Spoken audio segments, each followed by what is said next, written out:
Holding tax সহনীয় পর্যায়ে নিয়ে আসা হবে বলে জানিয়েছেন সিলেট সিটি কর্পোরেশনের মেয়র আনোয়ারুজ্জামান চৌধুরী। রোববার 12ই মে একটি জরুরি সাংবাদিক সম্মেলনে তিনি একথা জানান।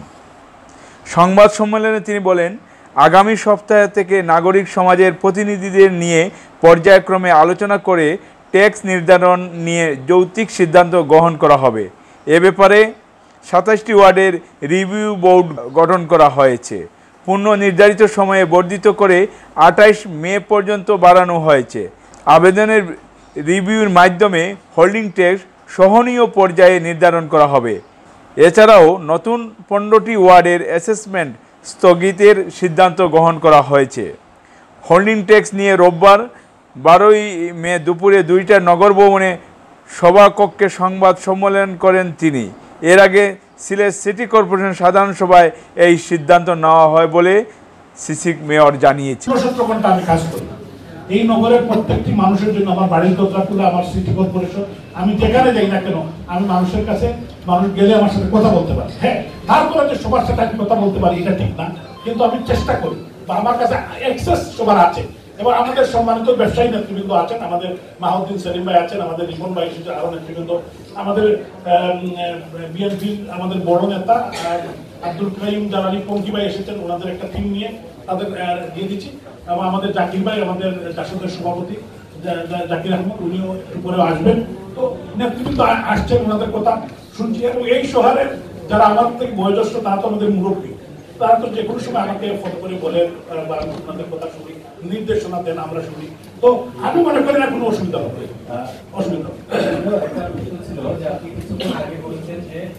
আমি একটা কথা বলেছি, আপনার আমার প্রশ্ন হচ্ছে নাগরিক আসলে সবাই সমান, আইন সবার জন্য সমান। এক্ষেত্রে যে তফাৎটা তৈরি হবে বা আইনের বিষয়টা ঘটবে সেটা আসলে রিকভার কিভাবে হবে? আরেকটা জিনিস জানতে চাই, যেটা হচ্ছে যে হোল্ডিং ট্যাক্স যারা দিচ্ছেন তাদের অভিযোগ, এমনকি আমরা প্রমাণ দেখেছি যে কাগজের পত্রে যেটা আছে যে 100 গুণের চোখ বেশি আসছে। তো হঠাৎ করে এই যে তফাৎটা ঘটলো, এটি আগে নাগরিকদের অবগত করার দরকার ছিল।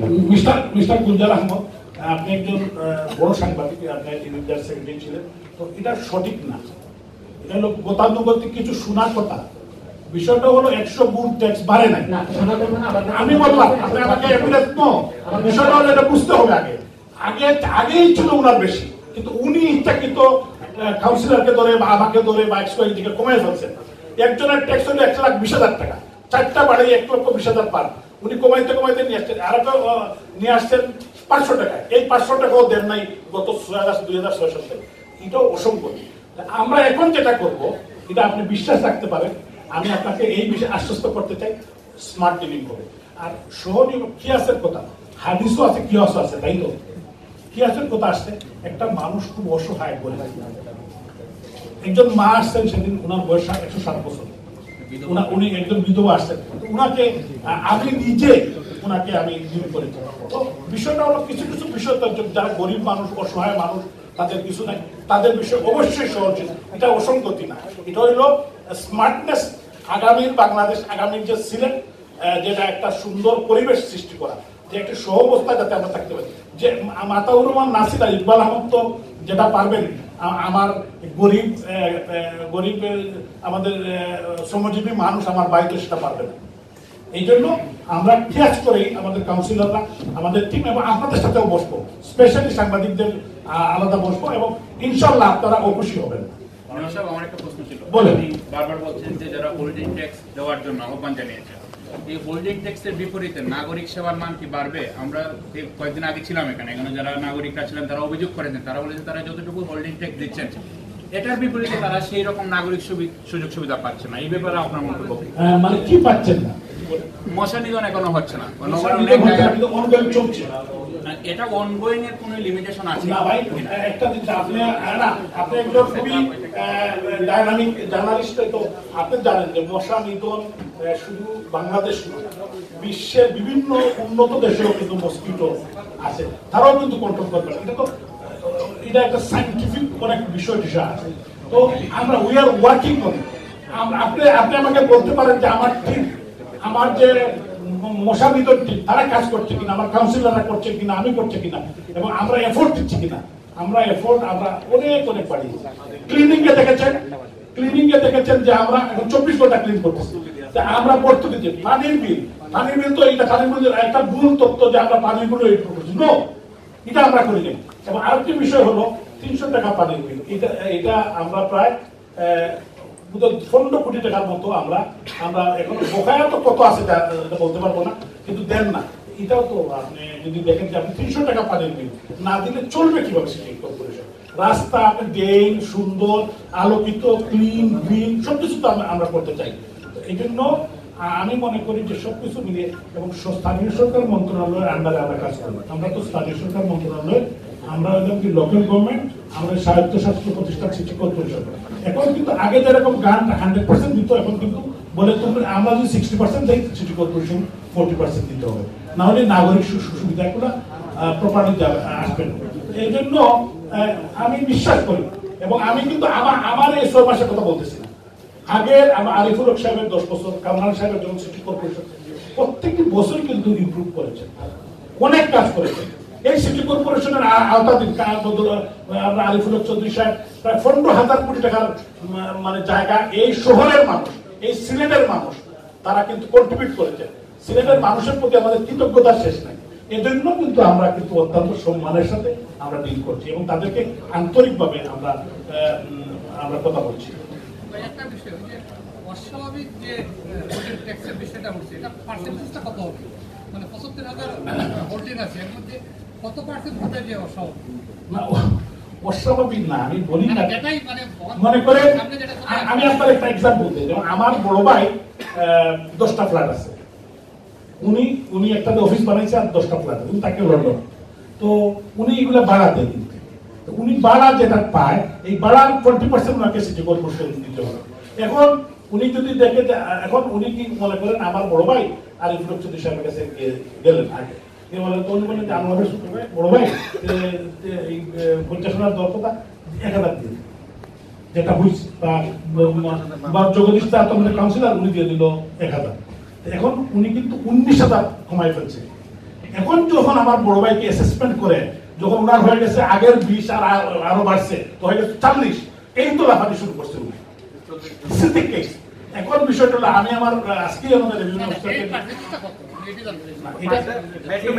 না, আমরা 5 টাকা পার স্কয়ার ফিট, 5 টাকা সব ক্ষেত্রে রাখেন, আবাসিক বাণিজ্যিক 8 টাকা। আচ্ছা, কতটা বলতে পারবো না এখনো। এখন আমরা যখন আমরা রিভিউ করবো, আর আরেকটা বিষয় আমি বলি, মনে করেন একটা হোটেল, দরগাগাইতে হোটেল, তারা ব্যবসা করেন 20 লাখ টাকা মাসে, 20 লাখ টাকা বছরে অত কয়েক কোটি টাকা, তারাও কিন্তু ওই 1-2 হাজার টাকা দিতেছে। এখন আপনারাই বলেন, আপনারা এবং আমি আপনাদেরকে দেখাবো সবকিছু।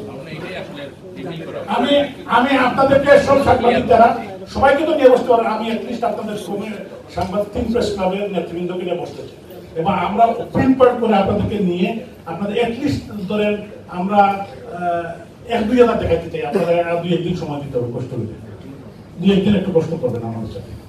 এটা যদি নগরের সাথে, শহরের সাথে আপনারা যদি চান, সবাই আমি একটা হল ভাড়া করবো, আপনারা বসে দেখবেন যে আমরা, এবং এইটা দেখবেন যে আমরা কোথায় কি করছি। আমরা কোনো অসুবিধা নেই, আমরা ট্রান্সপারেন্ট। আমরা কিন্তু আজকে যে কথা বলছি, আমাদের 100% আমরা এই রুমে যারা ছিলাম আমরা একমত, কিন্তু সবাই কোনো দ্বিমত হয় নাই এবং সম্মিলিত প্রচেষ্টা আমরা আলোচনার ভিত্তিতে। এবং ওই যে কিয়াসের কথা, আমার একটা ভাই কিন্তু গুজরাট সাহেব বলছে, এটা নিয়ে আমারও প্রশ্ন ছিল, আমিও কিন্তু কনফিউজ ছিলাম, কিন্তু পরবর্তীতে ওই যে আমি চলে গেছি কিয়াসে যাওয়া ছাড়া আমার কোনো উপায় নাই, আমাদের কোনো উপায় নেই। কারণ ইকবাল আহমদ সাহেবের যে হোল্ডিং ট্যাক্স, এটা কিন্তু আমি আমার একজন শ্রমজীবী মানুষের কাছে যেতে পারবো না। অনেকেই সিলেটের যে আমাদের যে বর্তমান যে প্রেক্ষাপট, আমাদের কিন্তু অনেকেই কিন্তু পাকা বাড়িতে আমরা থাকি, মোটরসাইকেল চালায়, কোনো ইনকাম নাই। তো বলেন এটা কিভাবে হয়? এটা হলো বোন জামাই কিন্তু লন্ডনে থাকে, বোন টাকা পাঠায়, বোন মারা গেছে টাকা কিনা বাপ মারার জন্য, বাপ মারা গেছে, ছেলে আছে বেকার, মোটরসাইকেল নিয়ে ঘুরতেছে, পেট্রোলও দেয় বোন। এখন সে তো ট্যাক্স দিতে হবে। এখন আমি তো দেখতেছি যে তা তো 2 তলা বাড়িটাও 2 তলা, হোল্ডিং ট্যাক্সও তার দিতে হবে, কিন্তু তো টাকা তো নেই। এইগুলো কিছু বিষয় আছে আমাদের সামাজিক প্রেক্ষাপট। Being a mayor of Sylhet city corporation, আমি যখন নির্বাচিত প্রতিনিধি, আমি সবসময় বলি না আমি যে আমি আপনাদের সেবক, এই নগরবাসীর সেবক। সেবকের কাজ তো মানুষকে নির্যাতন করা না। আমরা সহনীয় অবস্থায় স্মার্টলি মানুষকে যাতে সেবা দিতে পারি এই লক্ষ্যে কাজ করবো, এবং এটা আমরা করবো ইনশাআল্লাহ। যেটা আপনারা করছেন এখানে কি আপত্তি পূরণ করা এখান থেকে কালেকশন করা যাবে? হ্যাঁ, করা যাবে। 27টি ওয়ার্ড থেকে আমরা ওপেন করেছি এবং ওনারাও আসছেন। যদি এখান থেকে নিতে হয় ৭৪,০০০ ভোট, মানে যারা ৭৫,০০০ তারা কিন্তু অনেক কষ্ট পাচ্ছেন।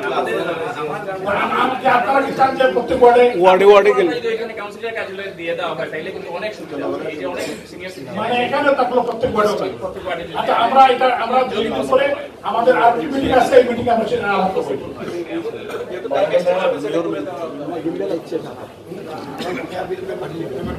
আচ্ছা, এখানে এবার একটা সমস্যা আছে যে যারা আপিল করছে তারা কিন্তু তাদের অনেকে আছেন আমাদের সম্মানিত নাগরিক, যে অনেকে আছেন তার জীবনের ট্যাক্স দেন টাকা কেন, যারা দেন নাই এরা কিন্তু অসহায় গরিব বিত্তশালী, এবং এরা রাজনীতিবিদ, এরা অনেকেই প্রভাবশালী, অনেকেই বড় সাংবাদিক বোঝাচ্ছেন।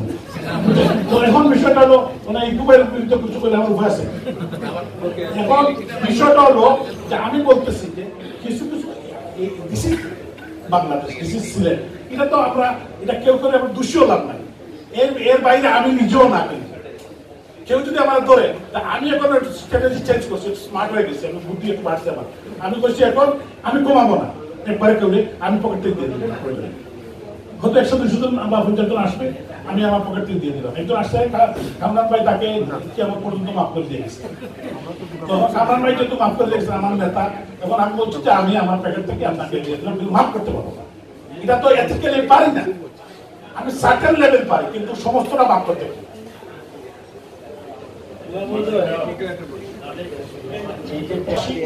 আপনারা আমার উপরে, আমাদের কাউন্সিলের, সিটি কর্পোরেশনের উপর আস্থা রাখতে পারেন। আমরা আপনাদের সন্তান, আপনারা বুদ্ধি আমাদেরকে সেবক বানিয়েছেন। আপনারা আস্থা এবং বিশ্বাস রাখেন, আমরা রিভিউ করি এবং আশা করি তারা খুশি হবেন না। সন্তানের উপর মানুষ রাগ করে না, কতক্ষণ থাকতে পারে, রাগ করছেন, আবার এই রাগ যাবে, আবার খুশি হয়ে যাবে, খুশি করে দেবো। সবাই তাদের রিভিউ করে এবং আসে, এবং তাদের রিভিউ করলে কিন্তু তাদের রিভিউ না করলে